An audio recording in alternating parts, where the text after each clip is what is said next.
Hey, what's going on everybody? I'm Ryan Shelley and you're watching the SMA Marketing Minute. I want to talk briefly about how we can convert our online inbound leads into sales.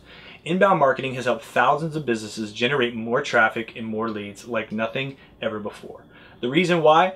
Well, when people have a pain point, now more than ever, they go online searching for answers to those problems. Google is now a verb. It's just something we do, not just a website. So using search engine optimization, using social media marketing, content marketing, our blog, we can position our businesses as thought leaders, as problem solvers first, which invites people to come engage with us, exchange some of their information to receive more information, and the process begins.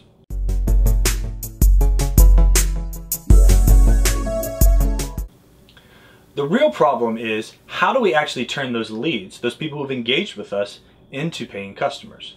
Well, not everybody that comes to your site and interacts with you really wants to buy your product. Some of them are just browsing for information, some of them are trying to just learn a little bit more, some of them are just surfing the internet, but there are people out there who are actually looking for what you're selling.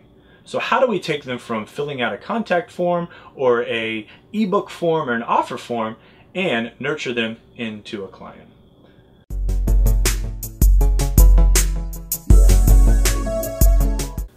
We developed something called the value-added sales funnel, and the reason why we called it that is because we have to continually add value all the way through the process. If we stop adding value, the lead starts to disengage and back out and look for something else. People don't want to be sold at, but they don't mind being sold to. Now there's a difference. Being sold at is like a telemarketer giving you a phone call and right away trying to sell you on something you probably don't want or need. Being sold to means having a conversation with another human being, understanding what their problems and pain points are, and coming up with a contextual and personalized solution to meet their needs. When a lead comes to your site, our first job as a business owner is to educate them.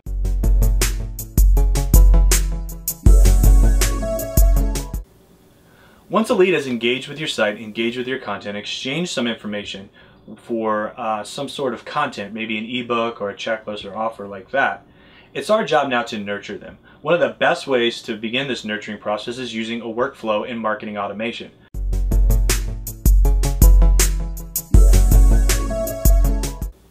The reason we use automation is simple. It takes us out of the equation. There's so much stuff going on in the business and the day-to-day life that we can often forget to follow up on people when they contact us.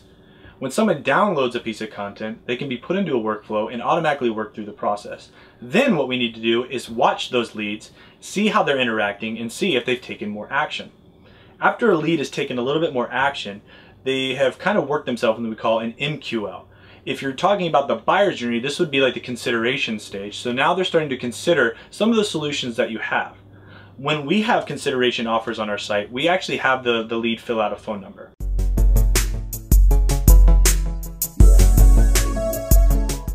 Now here's the key. If somebody gives you their phone number, you need to give them a call. One, it's just courteous. They've been on your site interacting with your content and they're trying to learn more about their problem and trying to find ways to solve that problem. Now here's another extremely important part. When you do call them, don't sell yet. Listen. That's right, listen. Listening is such an important key to the sales process.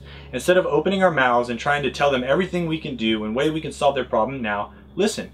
What are their pain points? Ask them questions. Help them just to share a little bit more about who they are and what they're looking for. This is going to help you in two ways. One, it's going to help you better understand what they actually need and see if you can actually meet those needs. And two, it can help you disqualify this lead. The faster you can disqualify a lead, the sooner you can move on to somebody else. Now, that's not meant to be in a rude way, but there are a lot of people that just don't fit. They don't fit our business, they don't fit our products or services, so we need to disqualify them earlier in the process so we don't spend all this time with somebody who's really never going to be a good fit in the first place. When you're on the phone with them, make sure you schedule a follow-up call.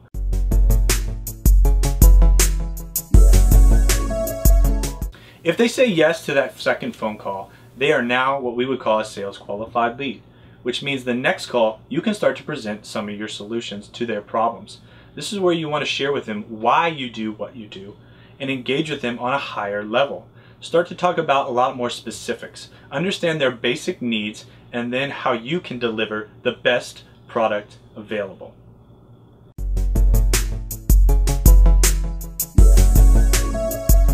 One of the best way to close more sales is using your current customers. The people who have already come through the process, said yes to your services, and now are using them.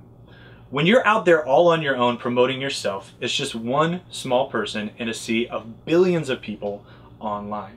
But when you can get your customers engaged and help promoting for you, you start to build an army of promoters around you. Seth Godin would call this sneezers. Sneezers are people who are so stoked about your products and services that they can't help but share them with other people.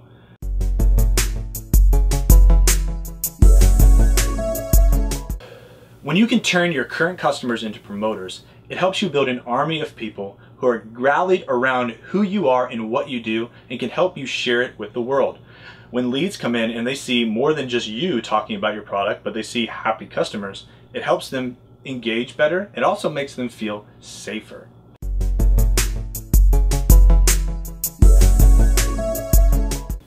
People like to feel safe, and they like to know that other people are using the products and solutions that you provide. Why? Well, unfortunately, a lot of people have been taken advantage of. I mean, if you're watching this video, you've probably used inbound marketing at some point, or you've had an engagement with an online marketer that didn't work out.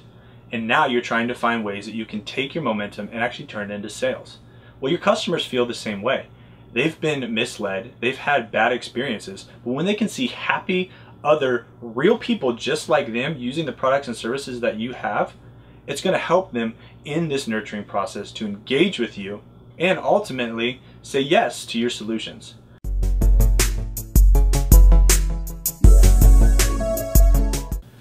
So there you have it. That's a really simple way to take a lead, walk them through a workflow, turn them into an MQL and an SQL, and then finally deliver your services. You're not going to close 100% of your business. It just doesn't happen. But if you educate, if you're honest, if you share your heart and why you do what you do, and then you empathize and learn how to listen to your customers and your prospects, you're going to do a much better job than just sitting back hoping that person's going to walk into your door and give you a check. Honestly, I've never heard of a story like that. In order to have success with inbound marketing and inbound sales, you actually have to be proactive.